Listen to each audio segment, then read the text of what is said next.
Hoy vamos a hacer un viaje en el tiempo. Vamos a sumergirnos en una auténtica reliquia digital, una cápsula del tiempo de cuando Internet apenas empezaba a ser algo público, la primera página web que un pueblo muy pequeño creó para contarles su historia al mundo entero.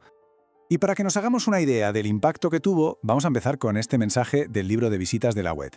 Es de Pilar, una chica que estaba de Erasmus en Italia, y resume a la perfección ese sentimiento de asombro y orgullo de una comunidad que acababa de conectar su pequeño mundo con todo el planeta.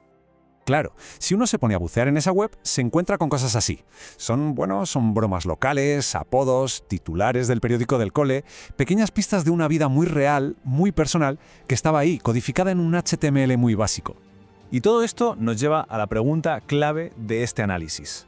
A ver, en pleno año 2000, un pueblo diminuto decide volcar todo lo que es en Internet. ¿Qué historia nos estaban contando? Pues eso es lo que vamos a descubrir, haciendo un poco de arqueología digital. Empezamos por aquí, por lo que significaba en esencia. Un mensaje del pasado, porque esta web era en el fondo justo eso, ¿no? Como un mensaje en una botella. Era la forma que tenía una comunidad de gritarle al nuevo mundo digital: «Oye, que existimos, esto es lo que somos, de aquí venimos». Ok, pero para entender bien el mensaje, primero hay que saber de dónde viene. Así que, ¿dónde está exactamente Cobos de Cerrato? Vamos a usar la propia web como si fuera nuestra mapa para situarnos. La web nos lo cuenta muy claro. Cobos de Cerrato está en el corazón de Castilla y León, en Palencia, pero ojo que tiene una peculiaridad muy curiosa. Aunque es de Palencia, es como una pequeña isla administrativa, porque está totalmente rodeada por pueblos que ya son de la provincia de Burgos. Este detallito ya nos da una pista de que tienen un sentido de la identidad muy marcado. Y así es como ellos mismos se describían en su web. La imagen que nos pintan es muy clara. Pueblos de agricultores, gente trabajadora, que vive el día a día pero que a la vez está increíblemente orgullosa de sus raíces. Y esto es fundamental para entender por qué se molestaron en crear todo este archivo digital. Y claro, ese orgullo por las raíces nos lleva directamente a la siguiente parte. La web no solo era un mapa del presente, sino que funcionaba como un archivo histórico increíble, que te resumía siglos y siglos de la vida del pueblo en apenas unas páginas. Y es que la historia es profundísima. Estamos hablando de un pueblo que ya pagaba impuestos en maravedíes en 1475, casi nada. Vemos cómo va creciendo, con sus 30 vecinos en el siglo XVIII, cómo va cambiando de administración, una historia larga con unas raíces muy ancladas en la tierra. Pero, y aquí viene el gran giro de guión, esta historia tan larga se choca de frente con la realidad del siglo XX. El pueblo llega a su pico máximo de población en 1950, con casi 800 habitantes, y a partir de ahí, el desplome. En solo 20 años pierde a más de la mitad de su gente. Cuando se crea la web, a finales de los 90, apenas son 265 personas. Y ese número, poco más de 260 habitantes, es la clave para entenderlo todo. Esto nos lleva a preguntarnos, ¿cómo era la vida allí en el año 2000? ¿Qué nos cuenta la web sobre esa pequeña comunidad que, contra todo pronóstico, decidió lanzarse a esta aventura digital? Pues si miramos la economía de la época, la cosa estaba clara. El 65% de la población activa se dedicaba al campo. Es el retrato perfecto de la España rural de entonces, con un pequeño sector servicios para el día a día de la comunidad. Y aquí vemos cómo era ese pequeño universo. 3 bares, que eran el centro social del pueblo, por supuesto. Una panadería, pescadería, carnicería. Lo básico para vivir.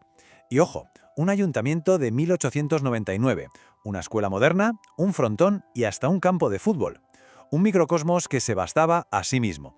Y en medio de esa realidad de la despoblación, la web sacaba pecho con un dato que es, cuanto menos, sorprendente. Resulta que unos años antes se dijo que Cobos tenía la tasa de natalidad más alta de toda Castilla y León. Ahí es nada. Era como un pequeño brote de esperanza, una señal de que había una generación joven con vitalidad. Y esa vitalidad nos lleva directamente al corazón de este archivo, a las voces de Cobos. Porque más allá de los datos y la historia, la web era un altavoz para la gente del pueblo. Sobre todo a través de 2 joyas, el periódico escolar, el Diario Cobeño, y el libro de visitas. Es que esto es buenísimo. Los chavales del colegio entrevistan al alcaide, a Pablo, y le preguntan cuál es el mayor problema del pueblo. Y él responde: la incomunicación, las redes de comunicación. Lo está diciendo en una entrevista para un periódico que se iba a publicar en la mismísima página web que estaba rompiendo esa barrera. La ironía es fantástica.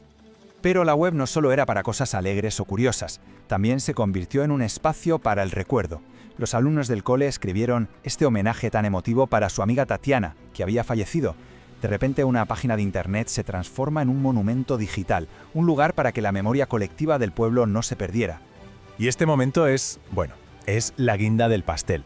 Son los propios alumnos contando la emoción del día que por fin les pusieron internet en la escuela. ¿Y qué fue lo primero que buscaron? Su propia página.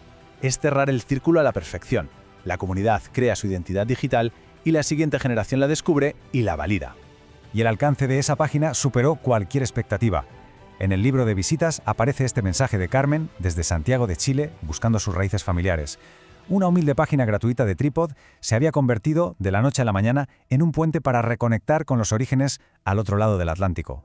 Y con esto volvemos al principio, al mensaje de Pilar, escribiendo desde Italia, quejándose de no poder poner la ñ, pero sobre todo compartiendo el orgullo que sentía al enseñarle su pueblo al mundo. La web no era solo para los que estaban allí, era como una embajada digital para los que se habían ido. Todo esto nos lleva a la reflexión final. ¿Cuál es el verdadero legado de esta cápsula del tiempo?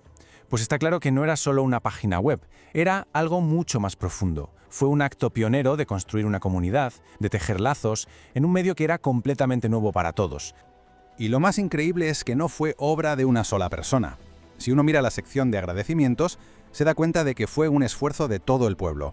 Manoli, Marisa y Víctor aportaron las fotos, el secretario del ayuntamiento los datos, Joserra la parte de historia, los mayores compartieron palabras antiguas, Neis recuperó las letras de las canciones, o sea, un auténtico proyecto de pueblo. Y el resultado fue tangible. La web llegó a tener una lista con 35 direcciones cobeñas, es decir, una agenda de correos electrónicos que conectaba a los vecinos con los que se habían ido, a Italia, a Noruega, a Chile. Estaban tejiendo su propia red social mucho antes de que se inventara el término. Y esto nos deja con una pregunta final, ¿no? Antes de las grandes plataformas, antes de los algoritmos y los muros de pago, así es como se construía una comunidad en Internet, de forma artesanal, con colaboración y con un propósito común. Y nos hace pensar, con todo lo que ha venido después, con la evolución de Internet, qué hemos ganado y sobre todo, qué hemos podido perder por el camino.